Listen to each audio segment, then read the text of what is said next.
Hello, hello! Good morning everyone! Once again, this is Ate Lea. Ayan, nandito tayo ngayon upang ipakita sa inyo ang merienda na aking ginawa. Ayan, dahil nga hindi tayo masyadong lumalabas ng bahay, may ginawa po akong merienda na siguradong pati po kayo namimiss nyo na.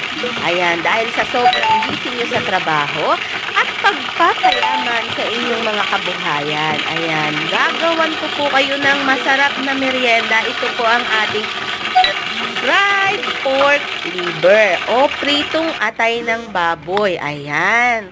Kung makikita nyo, nilalagay ko na sa ating baso. Then, gumawa din po ako ng napakasarap na suka. May sibuyas, may luya, may sili, asin, at konting asukal. Siyempre, masarap yan sa usawa ng ating atay. Kaya, tikman na natin.